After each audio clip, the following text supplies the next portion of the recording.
Living a balanced lifestyle doesn't have to be a dream, and wellness doesn't have to be an activity you save for downtime.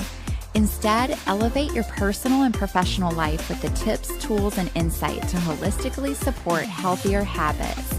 Join me, Dr. Callie Davis, in the Mind-Body Connection for enlightening conversations, inquisitive panel discussions, and illuminating stories from experts in the medical and healing communities who are leading the movement toward a holistic approach to health. Dr. Joe Mather has spent his medical career trying to answer the question, what is the best way to help my patients heal? After a decade of practicing in a variety of settings, Dr. Joe offers patients the very best of both conventional and functional medicine. He has treated patients around the world, mentored physicians, published research, and spoken at national conferences. Due to his knowledge and practical approach, he has frequently sent cases by functional medicine leaders and practitioners across the country. He graduated from the Tulane University School of Medicine and the Tulane University School of Public Health in 2011 and completed his residency in family practice in 2014. In his private practice, he is passionate about delivering cost-effective and practical care with a focus on GI health, environmental toxicity, and preventative medicine. He spends a lot of time helping patients suffering from complex and chronic diseases when other approaches have failed. When he is not working with patients, you will find him playing with his 3 small children, exercising, meditating, or playing the drums. Tonight we have one of my favorite guests in the functional medicine community back again to talk to us about SIBO. So we have Dr. Joe Mather. We recorded a podcast back in April. I hope that you caught that one. The topic then was disrupting functional medicine because Dr. Mather thinks outside the box and practices outside the box of conventional medicine, but integrating the best of both worlds so that he can help deliver practical solutions to his patients to really get them well. So we're going to start with this deep dive into SIBO tonight. Welcome, Dr. Mather. Hey, Kelly. Thanks for having me back again. Thank you for being here. Absolutely. We get to talk about one of my favorite things, which is SIBO. Yes. And I will share with you that as a physical therapist, when I first heard of SIBO, I literally asked, the question, what is SIBO? What are we talking about here? So I had to go and do my research on it because it was never exposed, in my educational background in PT school. So.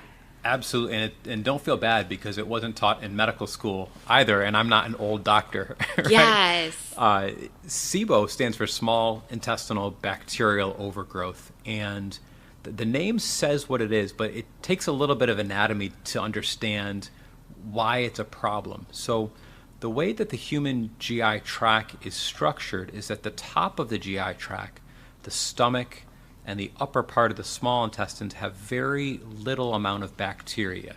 And then as you travel down the GI tract to the lower small intestine, you get more bacteria. And then once you travel farther down into the colon, that's where you have kind of the teeming ecosystem, the microbiome that everyone is talking so much about. So you're supposed to have a lot of bacteria at the end and not very much bacteria at all at the top. And right, that makes sense because stomach acid, bile, digestive enzymes from the top of the GI tract will clean the small intestines. So what SIBO really is when you have bacteria and other microorganisms growing in that upper part of the small intestines, which is supposed to be almost sterile, very clean. So it's bacteria where they ain't supposed to be. Yeah, wow. I love the way you just described this because I feel like I just got an assessment from a plumber of like how bad the pipes are. Like it's this bad. It's this backed up. Okay. And I have a lot of patients with very backed up plumbing, and it could be a huge problem. Yeah, you're like, oh, what am I going to have to do to fix this? Yep. And I didn't even know this was the extensive amount of issues going on in my body. It's so funny because, one of the ways that I think about patients is kind of a walking, talking digestive tube, right? From mouth to anus, we are a tube to digest nutrients. And it's true that we have organs kind of slapped around that tube and arms and legs sticking out to bring us to food and to put it in the GI tract, right? But at our core, we're just kind of a GI tube. Love that. And this is one of the reasons why fixing the gut helps so many other things. It's kind of the central core of who we are as organisms. And it's one of the reasons why I like fixing SIBO, because when you fix SIBO, you can fix a lot of other problems. But maybe to start, it might help for listeners to better understand why it's a problem, right? Yeah, so let me give us an overall picture real quick, like in society. Were people even saying SIBO like 20 years ago? Not to my knowledge. Okay, so we're kind of dealing with a newer problem, right? That's now under the lens, and now we're understanding a lot more about it with our modern science hats. That's a really good question. I suspect that versions of SIBO have been going on for as long as there have been humans. Mm-hmm. But I think that this is really a problem of modern lifestyle. Yes. And this is why we're seeing more of it now and why it's really exploded. Yeah. So what happens in SIBO and why it's a problem is that the bacteria that begin to live in the upper part of the small intestines where they're not supposed to, right? They start digesting the food early, right? They ferment the sugars and create gas. So when you eat your pizza, your cheese, and your tomato sauce and the gluten-y delicious crust, right? Those are all broken down into easily fermentable sugars. Mm-hmm. The bacteria, it's like fertilizer, right, to the bacteria. They eat up the sugars, produce gas. Then the gas gives you that hallmark bloating after meals, burping, sense of fullness, nausea. Yes. And then the inflammation and irregular stools. And, put all together, that sounds an awful lot like IBS. Right. And what we've come to learn is that SIBO is present in a good chunk of people with IBS. Right. In my experience, maybe about 25% of patients with IBS have SIBO. Other Wow. doctors have estimated as high as 80%. I'm not sure I agree with that, but either way, it's a lot. It's a lot of people. And one of the reasons I like talking about it is that it can be fixed. It's not that complicated, right? Yeah, I think that the general population is more familiar with IBS because they've heard of someone in their family or friend Mm-hmm. groups who has IBS. And then SIBO is the less known cousin who's lurking, right, in Yep. some of those cases. Absolutely. Okay. Got it. That's cool. mean, here in New Orleans, just a huge number of people have chronic GI symptoms. And Yes. a lot of them have kind of normalized it. It's, I'm always bloated. I always have heartburn. I always have irregular stools. And that's just always what's happened. A lot of them are walking around with SIBO, and they don't have to be ill, right? There are fixes for it. Right. And back to like those causes of SIBO, like why people have it. So that person who's fatigued, constipated, having some chronic joint ailments, all of that. We see these in both of our practices quite a bit. And so that is the lifestyle picture. They're not getting adequate sleep. They're not eating a quality diet. They might be stressed out to the max. We know in New Orleans we have tons of bars and really good restaurants around to be able to feed our SIBO. Right? Kelly, this is why I love you. You absolutely nailed it, right? People have SIBO in large part because of lifestyle problems. Mm-hmm. For years, people had the idea that the way to lose weight is to eat small, frequent meals. Right. And so you've got generations of people where that's how they would lose weight, is they would not eat large meals, but they would snack kind of around the clock. And what we now know is this is one of the main drivers of SIBO, because the GI tract is supposed to be able to absorb the nutrients, digest the nutrients, have a feeding period, and then a long recovery period. Yes. Right, where the motility apparatus can engage and move all the substances downward. Yes. It's like a cleaning function on your oven, right? You're baking and then you're cleaning. You're Nice. digesting and then you're recovering from it. When people eat small, frequent meals, that whole process gets messed up and we get SIBO. Right? Yeah. So it's like the snacking generation, kind of. The snacking Always have a snack. generation. Yep, absolutely. You'll also see it in bodybuilders, right? Mm-hmm. So athletes who are trying to put on muscle, football players, bodybuilders, right? They're eating, high protein diets, and then they wake up in the middle of the night to have smoothies. They're trying to gain weight. And so these athletes are at high risk for SIBO, and I've seen a number of cases where they had pretty bad GI problems, and it was all from SIBO. Yeah. Yes, that type of case you just mentioned, I could imagine bloating, abdominal cramping, constipation. Yep, irregular stools, absolutely, and that's it. So, how we eat can cause SIBO. The types of food we eat can promote that inappropriate growth.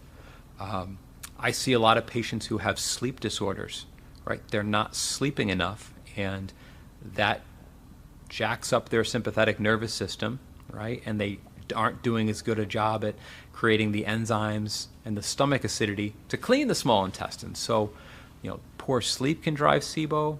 Chronic stress can cause SIBO from the same mechanism, and I'm sure you see this with your patients. Absolutely. The self-regulation techniques that we use whenever we're treating, in my most common population, it would be with chronic pain. But it fits here too. We have to de-alarm that nervous system and help it to come back into a state of safety. Yep. And knowing that it's safe and that it doesn't have to run in fight or flight. Yeah. It's funny, we often talk about the wisdom of the body, but I think this is one area where the body is kind of stupid.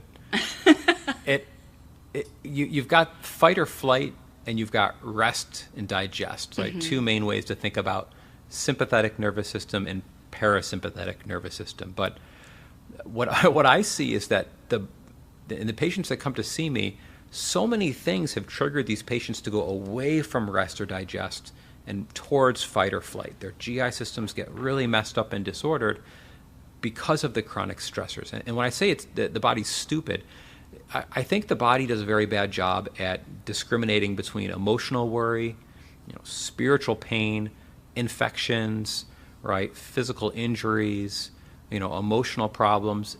It will sense any of those things. Yes. And just shift over into sympathetic fight or flight. Yes. And so people can feel like, why is my body kind of defeating me, and why am I having this come back, and why do I have this?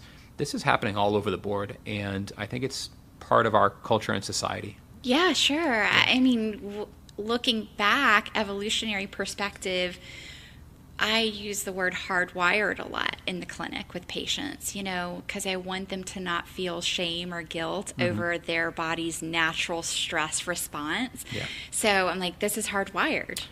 I think that we have that hard wiring, and you bring that hard wiring into 2024 with the processed foods and the anxiety and the politics and the worry and the social media and the whole environment around us. It just promotes disordered bodies. Right. And so one of the things that happens, we can get SIBO. Yes. So that's very cool. I love how you zoom out, look at the whole person, and zoom in and look at really what your findings are, what symptoms they're presenting with. And so walk me through like a typical case where that classic SIBO patient who's presenting with the bloating after meals and irregular stools, how do you begin working with them and treating them? Well, so in functional medicine, we're always thinking, why does a patient have this illness? And so the first thing I'm doing is looking for lifestyle problems. So very quickly, I will screen for sleep problems. I will screen for inappropriate diets. I will make sure that the stress is taken care of. And the truth is that fixing those are sometimes the most important thing to fixing SIBO. And it's very easily missed because those things are hard to fix. Right. Behavior change is hard. And so not to just say that's all it is, because that's really hard for people to do. But past that, assuming that we've got the basics down or at least improved, then I'll want to introduce a variety of treatments. I will almost always have a patient with SIBO trial a fast, right? So 24 hours without eating food to see how that goes for their GI system. And, probably 75% of patients with SIBO will say that their symptoms almost completely go away by 24 hours. So if the bloating and the nausea and the heartburn all dies down when they stop eating, that's a very strong sign that they have SIBO, and it's a very strong predictor that they're going to do well with the other treatments I'll talk about. if they're the 25% who crap out after the fast, it's okay, right? Yeah. They don't need to keep doing the fasting. It's not like a Right. make or break treatment, but this combats the excessive eating, the inappropriate food, and just lets the GI tract repair. So I lean into fasting for patients who are open to it, and you could stop there for treatment. There are case reports of long-term fasts just making SIBO go away. Wow. Right? I want to pause here because this is profound to me, that fasting is, to all of our listeners, let's think about how expensive it is to fast. It's free. Okay. You might actually gain money if you are more productive during your lunch hour and don't have to drive to wherever to eat. You might gain money. Many problems solved in 24 hours. That's it. That is amazing. So if you're listening to this podcast and you want to solve SIBO, just fast for 2 weeks straight. You'll be fine. There's a proper way to do fasting, but that's exactly it. And these are the treatments that we want to lean into, the ones that are free. And I have patients, I'll have them usually pulse a fast, so a 24-hour fast once weekly. Almost everybody can do that safely. They're not going to run into problems. And if that helps, maybe they do it twice a week, or maybe they push it to 32 hours. So there are ways to kind of work your way up with patients safely. The reason why this works is that you're starving the bacteria. You're allowing your body's GI system to naturally let enzyme, stomach acid, and the repair take care of the bacterial overgrowth. Right? And it will fix itself over time if you stop messing it up. Right. This is the reason why elemental diets can also cure SIBO. So elemental diets are medical foods. It's like you can think of like a protein powder, but it's a powdered form of like a multivitamin with all the proteins, carbs, and fats you need to survive. So people have used elemental diets as their only source of nutrition for years and years and years. It's highly absorbed in the first part of the small intestine, right? So right below the stomach, you start absorbing all the protein, carbs, and fats you need from the elemental diet, which leaves the rest of the intestine, the bottom part of the small intestine, without nutrients, and then the large intestine without nutrients. So you starve out everything below that first couple feet of the intestines. Interesting. Because SIBO usually happens in the last couple feet of the small intestines, you end up being able to feed yourself and starve the SIBO. Interesting. So that's another treatment that works for some patients quite well. And the elemental diet, okay, I have two questions there. One is, does that specifically help when there is a valve issue, like at the end of that small intestine, or it's just thought to balance it out better? I see it work in a variety of SIBO cases, so I think it would work independent if someone has a problematic ileocecal valve. Okay. And my second question is there any particular type that you like? Is that like on your website or your blog that... There's a bunch of different types out there. Some of the formulas have had changes in the last year, and my patients have reacted more to them than they have in the past. The one I use is from Moss Nutrition. It's called Elemental Select, and that's the one that I find to be the best tolerated by far right now. So that's the one I use in my practice. Cool. And it would be only consuming that, no other food for that time period? The study we have showing elemental diets worked, they only used elemental diets, just the formula. But in my practice, you don't have to be that strict. Yeah. Right. So some patients will do just fine using the elemental diet, maybe in the morning, in the afternoon, and then eating a meal with their family in the evening. Yeah, sure. Right. So they don't have to feel like they're an alien and not able to eat. It really is one of those things where you can kind of mix and match. Some people will do it for a couple days in a row as a reset, maybe a 3-day elemental reset, and then go back to a regular diet. There's a lot of different ways to use it. Very nice. And I love using the word reset for this whole concept, right? Because it's the rest component and the killing the bacteria where it shouldn't be. Yeah. Cool. Yeah. It's important to say not everybody tolerates it the best. I mean, there's a lot of things that you're trying to absorb at once, and so some people can get heartburn. So we just want to make sure that it's a good fit for the patient. But the specifics of doing their workup and their history Yep. and clearing out what hasn't worked before. So that's really the value of coming in and sitting down with you. Yeah. So we've got fasting, we've got elemental diets, and then we've got maybe my favorite, probiotics for SIBO. Tell me about probiotics a little more. I know you're kind of like a probiotic guru. Sorry, I'm using the word guru. Do you like the word guru? No, you don't like the word guru. It's fine. I think it makes me sound fancier than I am, so I'll take it. Okay, probiotic guru. Let's unpack Probiotic that. guru. So the funny thing about probiotics is that it's counterintuitive in SIBO, right? So patients will say, well, if you're telling me that too much bacteria in the small intestines is the cause of my bloating and burping and diarrhea, then why are you giving me more bacteria? Right. The problem is that's based on the assumption that the probiotic capsules you take by mouth are colonizing the gut, Right. that they're taking up residence, when in fact that doesn't happen. They do completely different jobs. They do completely different jobs. There's a big difference between the Saccharomyces in your yogurt, or the lactobacillus in your kimchi, than the lactobacillus in a probiotic capsule. When it's grown in a lab, it lacks the ability to attach onto the gut wall, so it can't actually adhere. It can't colonize, and that's beside the point. When you swallow a probiotic capsule, 99% of the bacteria die on first contact with stomach acid. Okay. So dead bacteria are not going to colonize, Right. and probiotics without adhesion molecules won't colonize. They work instead by training the immune system, and the dead fragments of probiotics work as antibiotics. Okay, cool. Tell me that. I know that's probably a complex interaction, but can we go there in a simple way? Yeah, the simplest way is that I've seen enough patients where they come in with a mild positive breath test. I only give them probiotics, and then the breath test normalizes. Cool. The only way that happens is if the bacteria die and are no longer fermenting Yeah. that patient's food. Right.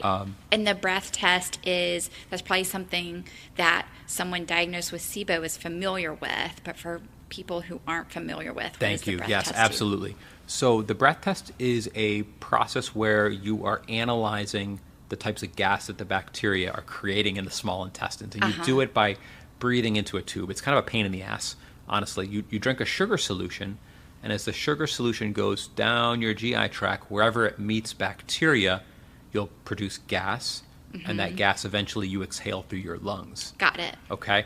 So people are drinking the solution, and then for every 20 minutes, they're blowing an air sample into test tubes. Yes, got it. The problem with the test is that if you have SIBO, it makes you feel horrible. Sure. Right? A sugar solution to feed all the bacteria that are a problem. Yeah, not ideal. And so I don't do as many breath tests as I used to. Right. I simply just go ahead and treat the patient if I think they have SIBO. Right. I don't want to make them pay money to feel worse. Yeah, it's like valid check off on paper, but then like you're saying, you're very driven to help the patient's outcome be well again, and Yeah. maybe we don't need the breath test really. Right, right. And the probiotics acting like antibiotics, okay. I love that you just informed me more on the specific types of probiotics. So do you have more to say about that? Like, let's examine I'm a guru, of course. Can I tell you the favorite thing I learned about probiotics? Yes. And this is something I read about 2 years ago and have done more research to figure out since. Probiotics help with an outrageous number of things that they shouldn't. It doesn't really make sense. Why would you give probiotics and have it help anxiety? Right. Have it improve depression and lower blood pressure and lower the A1C in diabetics? Why Yes. would it help heal the skin, right? It just doesn't make any sense why something would have effects this big. I think part of it is the immune system, right? But I think a bigger part that we're going to learn in 5 or 10 years and come back to is the fact that the cell walls of probiotics bind to toxins. Okay. Right? So when you give certain species of lactobacillus, right, and Saccharomyces, they bind onto endotoxins. One is called LPS. This is really well studied in the medical literature. But past that, they bind onto heavy metals. Okay. and mold toxins. Yeah. And probably many, many more toxins. Pharmaceuticals, they can bind to pharmaceuticals.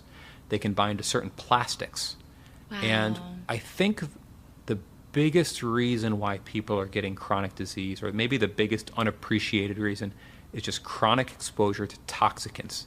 Yes. Plastics, chemicals, pharmaceuticals, dyes, solvents, air pollution, particulate matter. Yeah. You name it, it's on the rise. And probiotics are one way that we can remove that from our system. So any of those compounds that make their way into the gut or into the bile, if they come in contact with a probiotic cell wall, that probiotic can help shepherd it out of the GI tract. That's great. I can now think of probiotics as like little detoxifiers. That's exactly how they should be thought of. Cool. And I think that's why it's having kind of outkicking its coverage, or like punching above its weight. Because I think it's really doing jobs that haven't been appreciated by a lot of doctors or scientists. I think that detoxification piece is why. Nice. When I treat mold, for example, I put patients on broad-spectrum probiotics as one of the first things I do, because I want to heal their gut. Yes. But I also want to be kind of sneakily in the background, lowering their overall toxic burden. That's great. I love that. That is probiotic guru magic right there. Yeah.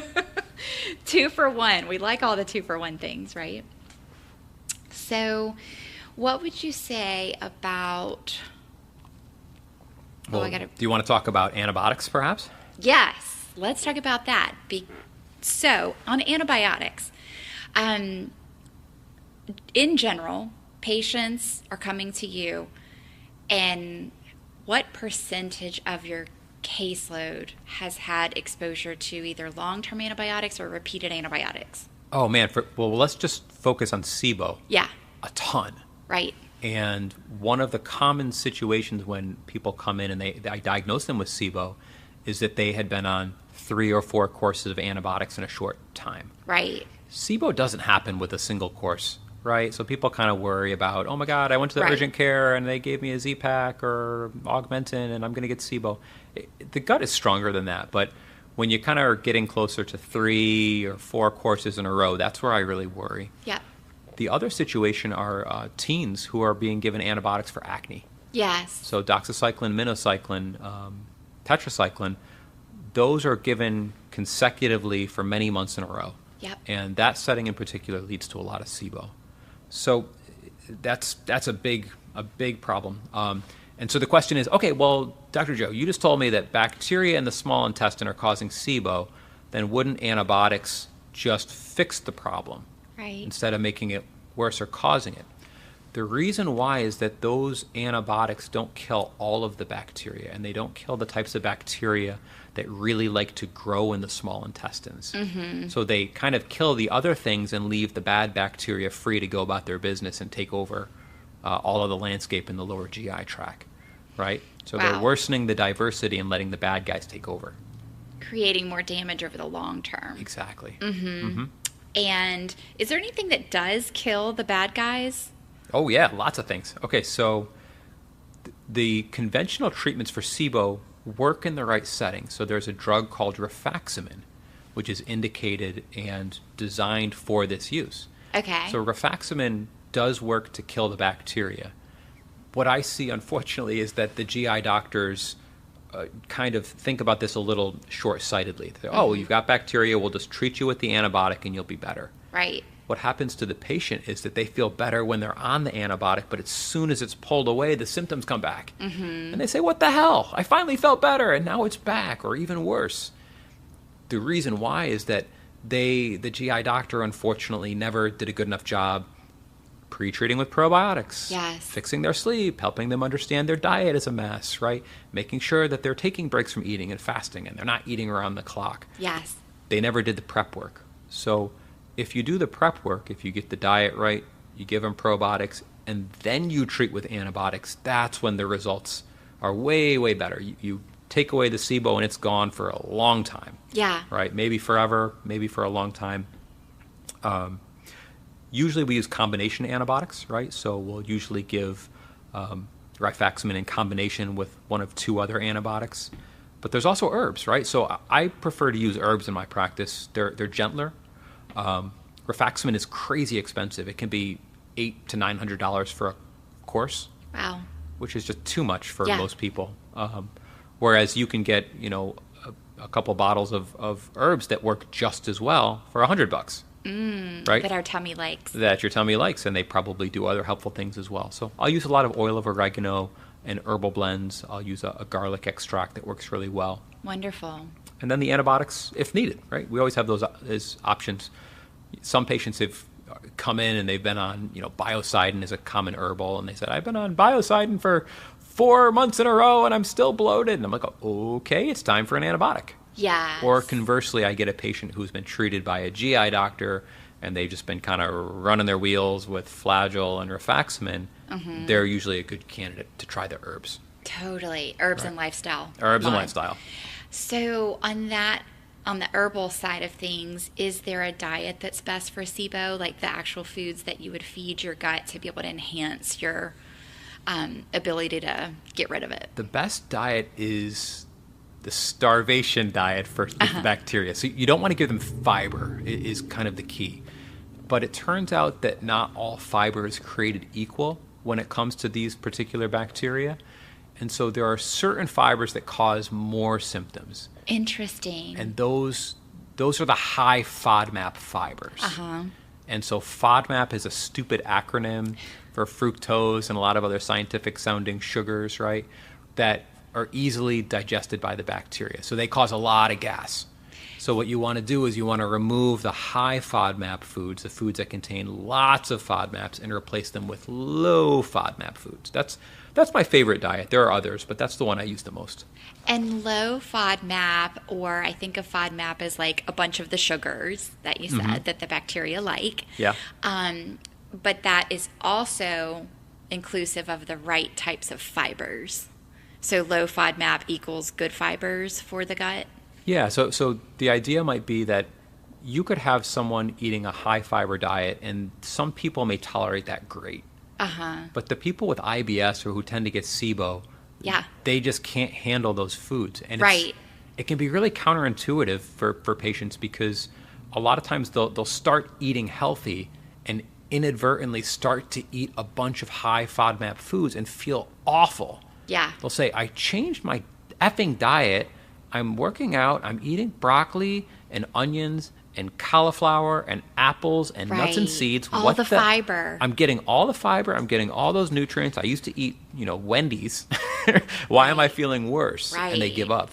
And the reason is all those foods I just mentioned are high FODMAP foods. Yes. So it's not that we don't want you eating fruits and vegetables, but we want you to choose maybe citrus fruits rather than the apple, maybe squash and zucchini rather than the broccoli. I love and so that. on. So we want you eating the whole foods, just not those foods. At least in the beginning, right, when you're treating this. Yeah, I think that's real. It's aimed specifically, but it sounds like it's doable and practical still, compared to other like diet plans, right? Or I think it's the easiest of all the SIBO diets out there. There's about a dozen different variants that will drive people crazy and nuts. Yes. I think this is people get the most bang for their buck. It's not that it's easy to do this. It takes some effort and some thought, but usually I would say for my patients who come in with SIBO, 70% get 40 to 50% relief in a week on the low FODMAP diet. And so if you can do that and they see the result that quickly, they're going to keep going. Yeah, that's amazing. Because they felt like shit for years. Yeah, and I love that you noted that example of eating better, what they perceived to be better than Wendy's, and then feeling sicker. And imagine then the mental spiral that these patients are in, right? Like they say, F it, I'm not going to eat healthy.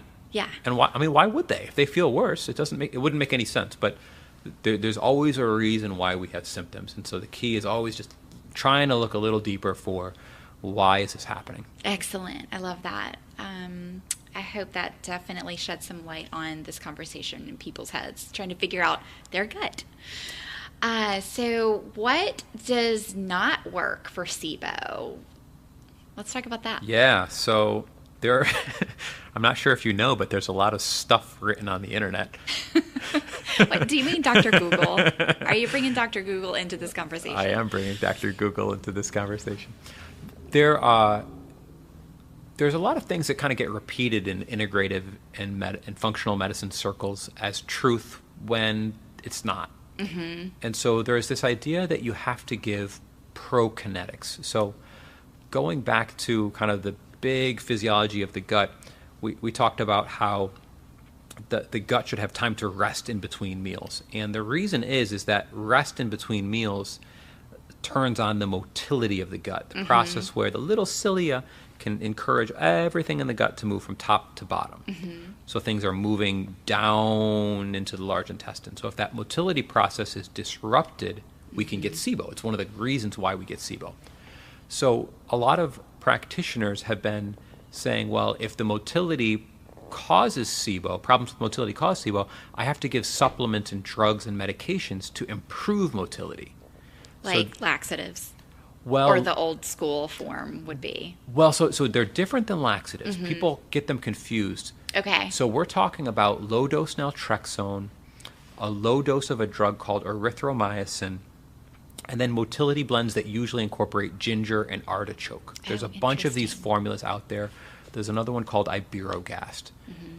I used these for years because I was taught by people I respected that this was the way to treat SIBO, this was the way to prevent it from coming back. But after doing this for nearly a decade, they just don't work. Wow, yeah. And so people take them, and sometimes the herbal components are good for the patient, but I am not convinced it helps prevent SIBO. I'm not convinced you need it to heal. And so I don't use those in my clinical practice. That's one thing that I wish would go away. Mm-hmm. Do you feel like that's on the rise, or is it on the decline now that we are finding out more? I think we're still in the place where people are figuring out what SIBO is. It hasn't cracked the general population. We're still in the dark. It's pretty common for kind of health-focused people. Right. Or people who are ill. Right. But I think there's just a huge chunk of the general population who it's just foreign to them. Sure. And so because of that, those ideas are still being recirculated. Yeah, gotcha.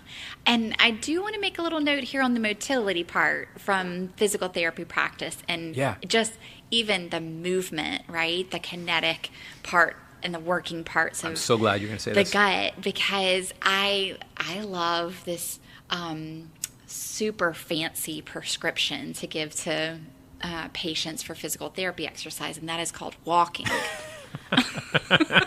A very advanced medical maneuver. Very advanced. It took us a really long time to figure that out. I'm kidding. But walking is so good, and it helps to spur on mobility of the muscles, the blood flow to the gut, all the supportive factors that are going to help rebalance. But then it also helps with motility, the internal workings and movement of the intestine. And then we can add to that if we need to with some self-manual massage of the gut. There's an I Love You massage that we like to work in here, and it can help with constipation or with those really chronic ongoing constipation cases that might have failed the pharmaceutical approach too. Then we might need to look at pelvic floor sometimes with that too for constipation effects. So I just wanted to give my little movement plug. You know, the listeners can't hear me nodding vigorously for like the last minute and a half, but I can't agree more. This is one of those lifestyle pieces that I should have mentioned earlier. It's just so easily overlooked. The human body evolved to walk, and the estimate I saw was 14 miles a day as a hunter-gatherer. Yes. And now we get maybe 2. Maybe steps. 1. Yeah. But all of the explanations that you said, I see every day in my clinical practice. And just can't emphasize enough how important it is that people are getting a baseline level of movement and walking. Yes. Particularly when there's constipation. Yes. Yeah. I've had some patients literally not heal until I got them walking 35 minutes a day. Totally. Right? So there's something that really turns on, mm-hmm. particularly in the gut. And these are patients who I'm giving probiotics, we're using antibiotics, we're doing all the other things. And it wasn't until I got them moving every day that things turned on. Isn't that cool? Mm-hmm. I kind of like it because it's a little, it's kind of like a little ironic, right? That this ancient practice of walking would top all of these modern medicines or work together with them when they're the right ones. It just tells you that sedentary lifestyle is a cause of chronic illness, right? Absolutely. Because when you start walking, things get better. There are chronic people in chronic back pain where the solution they need is to walk, yes, to strengthen the posterior chain muscles, right? Absolutely. And so I think we could have a podcast an hour on walking. Oh, we should. We should walk while we do a podcast. The walk and talk. Knowing that our guts are just happily That's right. thriving in that walking. That's wonderful. So let's talk about if SIBO recurs, because if you've tackled a lot of these issues and they're like the best patient ever and they're sleeping well now and they're doing their lifestyle factors and then they're back in your office again having the bloating and the gut issues. Oh my goodness, I love this so much because here's the real talk. So one of the problems on functional medicine is the premise, and we treat the cause, and if you treat the cause, the symptoms go away, and that happens, right? Mm-hmm. But it leads to kind of this side corollary where people want to expect that there is one solution that will treat everything forever, right? And have them never come back. They want like a silver cure. Bullet. They want a cure. Yes. And sometimes we do cure SIBO. When you catch it early in its lifestyle, you cure it, right? When it happens after a GI infection and you can clean things up and prevent the problems, you can cure it. But the reality is that sometimes you get a 70-year-old with surgical scarring in their abdomen, right? And they've got knee pain and hip pain that means they can't walk. And maybe they're not able to get to the grocery to eat the healthiest, right? Right. Their SIBO's going to come back. Maybe someone has a sleep disorder that they can't treat. There are lots and lots of things that we just don't have full control over. Right. So SIBO can come back, right? It doesn't always come back, but the reality is that there are some cases where it does come back. Sometimes it's because the doctor just didn't do a good enough job on the lifestyle to begin with. They just wanted to fix it with rifaximin. But when it does come back, if I treat someone and they've come through my office and I think they've done a decent job on lifestyle, we've given them probiotics, maybe we've treated with them herbs, and they got significantly better. A year later it comes back, right? Sometimes they just need another round of herbs. Mm-hmm. It's like you've got an overgrown vacant lot here in New Orleans. Right. And all the weeds have grown and it just needs a mow. Yeah, sure. And so they might just need another course, and they don't need to freak out that they have, gastrointestinal autoimmunity or horrible problems. They just need a clean, right? Right. Some patients you do that once or twice and that's all. But there are patients where every 6 months it seems they just revert back to this SIBO-dominated small intestine. And I want people to hear that happens sometimes, and it's not the end of the world. Right. Because you can simply stack more treatments. It might be that they need a certain fasting regimen to fully clear that. It might be that they need elemental diets periodically to clean it. Or they might even need ongoing herbal treatment for the rest of their life, right? So what this looks like for some patients is they may do a low dose of, say, oil of oregano for a week and then take a week off. And then a low dose of garlic extract and take a week off. Then maybe a low dose of an herbal blend. Maybe a low dose a week off, and then maybe a low dose of monolaurin. That's lauric acid is one of my favorite treatments for SIBO. And that's okay, right? Sounds gentle, too. It's gentle, yeah, and it can be really effective. And just like some people, despite doctors' best efforts, need cholesterol medicine. Right. Right? And we wouldn't blink an eye at saying, okay, you know what? I'm at high risk for having a heart attack. Right. I'm going to take my Lipitor. The same could be done with herbs for the gut. And that's not the end of the world. And it's not defeat, right? I actually like that. Yeah. I mean, it sounds very positive to say, because of your physiology and your genetics and the way you are as a person, we've tried these things, but this herb is just going to be your friend for life. You just need to take it. Very safe. And I think that's a really helpful thing for some patients, because they get they go see a doctor and they feel better for a few weeks and they think they got the root cause, and then it comes back and then they feel so bad. They're so sad. They're so frustrated. And so it just helps to kind of put it in context that this is a manageable condition. So we have the opportunity to cure a good chunk, but even for the people who we can't get it to go all the way away, you can manage it. Manage it effectively and not a whole lot of cumbersome things to do there. That's beautiful. So I love this. You walked us through the gut, SIBO, the population, the tricky things about it, why it is so tricky, really. So tell us how people can reach you if they're struggling with their gut and they're having those questions in their mind right now, like maybe this is me, maybe I need to talk to Dr. Mather. The first thing they can do is go to my website, which is www.drmather.com. You just spell out the word doctor, DoctorMather.com. Or they could come see me. I practice here at the Hands on Health Suite in New Orleans, and I see people in person. I also do virtual consults if people can't drive to get me, if they live in Texas or Louisiana. Australia. Or Australia. It's hard to drive across the ocean. Wonderful. Thank you so much. Is there anything else you want to add? I think we covered it. I actually have a little bonus question that just popped up. Hooray. Do you have a favorite herb that is like your best friend in the herbal garden that makes your tummy feel the best? Well, I have a lot of problems, Kelly, but GI problems aren't one of them, thankfully, or yet. I don't know. Who knows? I got to knock on wood. Right. Ashwagandha works the best for my system, so cool. It doesn't change GI physiology for me, but adaptogen. We doctors tend to be a little type A obsessive lunatics, and nerds. We can be high-strung, and I'm no exception. And so we overachieve and try to save the world and put everything on our shoulders. I occasionally find myself taking ashwagandha for a few weeks to kind of just calm things down. And that really helps my mood, regulation, my energy, and my sleep. Beautiful. That's very cool. We have a local garden here.